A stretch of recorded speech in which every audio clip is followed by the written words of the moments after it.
السلام علیکم دوستو، کیا آپ جانتے ہیں کہ وسطی ایشیا کے دل میں ایک ایسا ملک ہے جو اپنی پراسرار تاریخ، شاندار فن تعمیر اور یہاں کے خوبصورت لوگوں کی وجہ سے مشہور ہے۔ یہ ملک نہ صرف سلک روڈ کے قدیم شہروں جیسے سمرقند، بخارا اور خیوا کے لیے مشہور ہے، بلکہ یہاں کے لذیذ کھانے، روایتی دستکاری اور دلکش ثقافت بھی دنیا بھر کے سیاحوں کو اپنی طرف کھینچتی ہے۔ جہاں سڑکیں تاریخ کی کہانیاں سناتی ہیں اور ہر اینٹ صدیوں کی یادیں سمیٹے نظر آتی ہے۔ سمرقند، بخارا اور خیوا یہ صرف شہر نہیں بلکہ ایک مکمل داستان ہے۔ تو آئیے اس حیرت انگیز ملک کی سیر کرتے ہیں جہاں ماضی اور حال ایک ساتھ جیتے ہیں، اور یہ ہے ازبکستان۔ ازبکستان کی آبادی تقریباً 3.5 کروڑ افراد پر مشتمل ہے، جبکہ اس ملک کا کل رقبہ تقریباً 4,48,978 اسکوائر کلومیٹر پر مشتمل ہے، جو رقبے کے لحاظ سے دنیا کا 56واں بڑا ملک ہے۔ اس ملک کی اکثریتی آبادی ازبک نسل سے تعلق رکھتی ہے، جو کل آبادی کا تقریباً 80% ہیں۔ دیگر نسلوں میں روسی، تاجک، قازق اور تاتار نسل کے لوگ بھی اس ملک میں رہتے ہیں، جبکہ اس ملک کی زبان ازبک ہے۔ یہ ملک دنیا میں سونے کی پیداوار کے لحاظ سے 10ویں نمبر پر، کپاس کی پیداوار کے لحاظ سے چھٹے، یورینیم کی پیداوار کے لحاظ سے دنیا میں 7ویں اور فارماسیوٹیکل مصنوعات کی پیداوار میں بھی عالمی رینکنگ میں دنیا کے ٹاپ ممالک میں شمار ہوتا ہے۔ ازبکستان اسلامی تاریخ اور تہذیب کا اہم مرکز رہ چکا ہے۔ یہ شہر علم و فن کے مراکز تھے۔ بخارا شہر کو علم کا دروازہ کہا جاتا ہے، اور جہاں امام بخاری، الخوازمی اور ابن سینا جیسے کئی مشہور اسلامی علماء، فلسفی اور سائنسدان پیدا ہوئے۔ تیموری سلطنت کا مرکز سمرقند تھا۔ یہ ملک ڈبل لینڈ لاکڈ ہے۔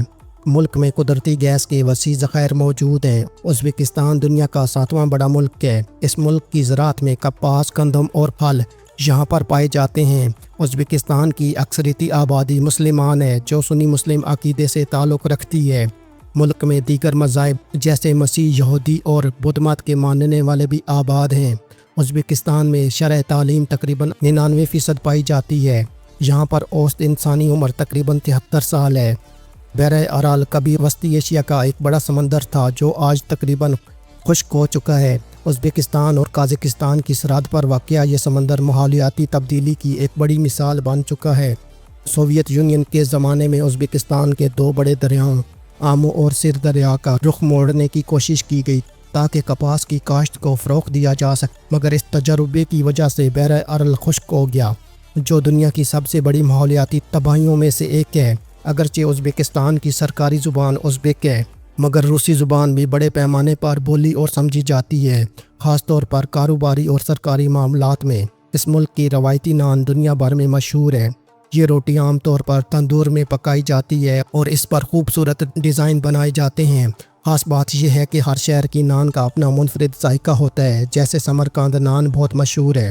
ازبکستان میں نیلا رنگ خوش قسمتی، پاکیزگی اور روحانیت کی علامت سمجھا جاتا ہے، اس لیے سمرقند اور بخارا میں زیادہ تر عمارتوں پر نیلی ٹائلوں کا استعمال کیا جاتا ہے۔ کہا جاتا ہے کہ جب چنگیز خان نے سمرقند پر حملہ کیا تو وہ اس کی خوبصورتی دیکھ کر حیران رہ گیا اور حکم دیا کہ شہر کے کچھ حصے تباہ نہ کیے جائیں۔ ازبکستان کا موسم زیادہ تر خشک اور گرم رہتا ہے، اور یہاں سال بھر میں تقریباً 300 دن تک دھوپ نکلتی ہے، جس کی وجہ سے یہ شمسی توانائی کے لیے بہترین ملک ہے۔ ازبکستان میں شادیاں بہت دھوم دھام سے منائی جاتی ہیں، جہاں 100 سے زائد مہمانوں کو بلانا عام سی بات ہے۔ دولہا کے خاندان کو دلہن کے والدین کے لیے کئی تحفے دینے پڑتے ہیں۔ بخارا اور سمرقند صوفی ازم کے اہم مراکز میں سے ایک ہیں۔ مشہور صوفی بزرگ بہاؤالدین نقش بند کا مزار بخارا میں واقع ہے، جو نقش بندی سلسلے کے بانی تھے۔ ازبکستان میں گھروں میں مخصوص نمبرنگ کا رواج نہیں، بلکہ راستوں کو مقامی نشانیاں بنا کر راستہ بنایا جاتا ہے، جیسے مسجد کے قریب، چائے خانے کے پیچھے وغیرہ۔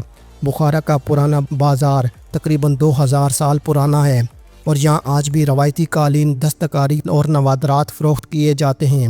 اگرچہ یہ ایک لینڈ لاکڈ ملک ہے، مگر پھر بھی یہاں پر مچھلی بہت شوق سے کھائی جاتی ہے۔ 1966 میں تاشقند میں ایک شدید زلزلہ آیا تھا، جس نے شہر کا ایک بڑا حصہ تباہ کر دیا تھا۔ اس کے بعد سوویت یونین نے اسے جدید طرز پر دوبارہ تعمیر کیا، جس کی وجہ سے آج یہ ایک منظم اور خوبصورت شہر ہے۔ ازبکستان کے ہاتھ سے بنے ہوئے قالین دنیا بھر میں مشہور ہیں، خاص طور پر بخارا اور خیوا کے قالین اعلیٰ معیار کے سمجھے جاتے ہیں اور ان کی ڈیزائننگ میں صدیوں پرانی روایات شامل ہوتی ہیں۔ اس ملک کی ثقافت بہت متنوع ہے اور یہاں مختلف قبیلوں کے لوگ رہتے ہیں۔ ازبک قوم مختلف نسلوں کے ملاپ سے بنی ہے اور اس ملک میں تقریباً 84 مختلف قبائل کے لوگ آباد ہیں، جن میں ہر ایک کی اپنی منفرد روایات ہیں۔ ازبکستان نے 2021 میں دنیا کا سب سے بڑا پرچم بنانے کا دعویٰ کیا۔ یہ پرچم تقریباً 3000 اسکوائر میٹر پر مشتمل تھا اور اسے تاشقند میں عوام کے سامنے پیش کیا گیا تھا۔ ازبکستان کی سرحدیں 5 ممالک قازقستان، کرغزستان، تاجکستان، افغانستان اور ترکمانستان سے ملتی ہیں۔ اس ملک کا جھنڈا 3 رنگوں نیلے، سفید اور سبز رنگ پر مشتمل ہے۔ نیلا رنگ آسمان اور پانی کی علامت، سفید رنگ امن اور خوشحالی کی علامت، جبکہ سبز رنگ فطرت اور زراعت کی علامت کے طور پر جھنڈے میں شامل کیا گیا ہے۔ جھنڈے میں 12 ستارے سال کے 12 مہینوں کی علامت، جبکہ چاند اسلام کو ظاہر کرتا ہے۔ اس ملک میں نقاشی اور روایتی دستکاری جیسے قالین، کپڑے کی رنگائی اور سونے چاندی کے زیورات بنانے کا فن کافی زیادہ مشہور ہے۔ ازبکستان میں دنیا کا سب سے بڑا پیتل کا مجسمہ موجود ہے جو تیمور لنگ کا مجسمہ ہے اور یہ تاشقند میں واقع ہے۔ ازبکستان میں دنیا کی سب سے پرانی قرآن کی کاپیوں میں سے ایک موجود ہے جو عثمانی قرآن کے نام سے مشہور ہے۔ یہ تاشقند میں محفوظ ہے۔ اس ملک میں دنیا کی سب سے بڑی زیر زمین جھیل موجود ہے۔ تاشقند میٹرو وسطی ایشیا کا پہلا میٹرو سسٹم ہے جو 1977 میں کھولا گیا تھا۔ ٹیکسٹائل، فارماسیوٹیکل، فوڈ پروسیسنگ اور معدنیات ازبکستان کے اہم صنعتی شعبے ہیں۔ یہ ملک اقوام متحدہ، شنگھائی تعاون تنظیم اور اسلامی تعاون تنظیم جیسے بین الاقوامی اداروں کا رکن ہے۔ امام بخاری، الخوازمی اور ابن سینا جیسے بڑے علماء اور سائنسدانوں کا تعلق اسی ملک سے ہے۔ ریگستان اسکوائر، یہ تاریخی مقام 3 خوبصورت مدرسوں پر مشتمل ہے اور یہ ازبکستان کا سب سے مشہور سیاحتی مقام ہے۔ ازبکستان کی تاریخ ہزاروں سال پرانی ہے۔ یہ علاقہ قدیم زمانے سے ہی سلک روڈ کا اہم مرکز تھا جو چین، مشرق وسطیٰ اور یورپ کو آپس میں جوڑتا تھا۔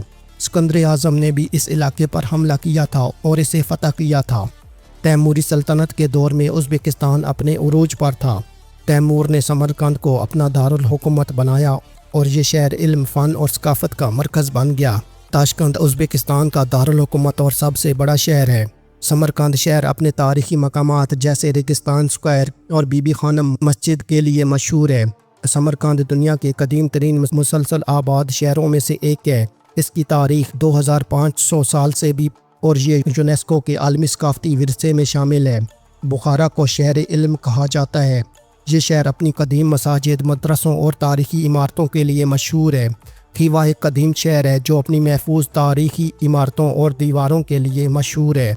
یہ شہر یونیسکو کے عالمی ثقافتی ورثے کی فہرست میں شامل ہے۔ سمرقند شاہراہ ریشم کا ایک اہم مرکز تھا۔ ازبکستان کا ریگستان اسکوائر دنیا کے خوبصورت ترین تاریخی مقامات میں سے ایک ہے۔ قدیم اسلامی علم و فنون کا مرکز ہونے کی وجہ سے اس ملک میں مساجد اور نوادرات کی کثرت ہے۔ ازبکستان کی معیشت کا انحصار زراعت، معدنیات اور قدرتی گیس پر ہے۔ نوروز ازبکستان میں بہت اہمیت کا حامل تہوار ہے اور یہ اس ملک میں بڑے جوش و خروش سے منایا جاتا ہے۔ امام بخاری جو ایک مشہور اسلامی عالم تھے، ان کا مزار سمرقند کے قریب واقع ہے۔ ازبکستان میں صحرا، پہاڑ اور وادیاں ہر قسم کی خوبصورتی موجود ہے۔ صحرائی قزل قوم ملک کے جنوب مغربی علاقے میں واقع ہے۔ یہ ایک صدارتی جمہوریہ ہے۔ ازبکستان میں لوک موسیقی کو خاص مقام حاصل ہے اور یہاں کے موسیقار قدیم داستانوں کو موسیقی کے ذریعے بیان کرتے ہیں۔ دوستو، آج کی ہماری یہ ویڈیو وسطی ایشیا میں ایک برادر مسلم ملک ازبکستان کے بارے میں تھی۔ امید ہے کہ آپ کو یہ ویڈیو پسند آئی ہوگی۔ اس ویڈیو کو اپنے دوستوں کے ساتھ فیس بک، ٹویٹر اور واٹس ایپ پر شیئر کرنے کے علاوہ چینل پر نئے آنے والے سبھی دوستوں سے گزارش ہے کہ وہ یوٹیوب پر ہمارے channel wi phi T V کو سبسکرائب کر لیں اور ساتھ دیا گیا گھنٹی کا بٹن دبا دیں تاکہ آپ کو ہماری آنے والی تمام ویڈیوز کے نوٹیفیکیشن ملتے رہیں۔ شکریہ۔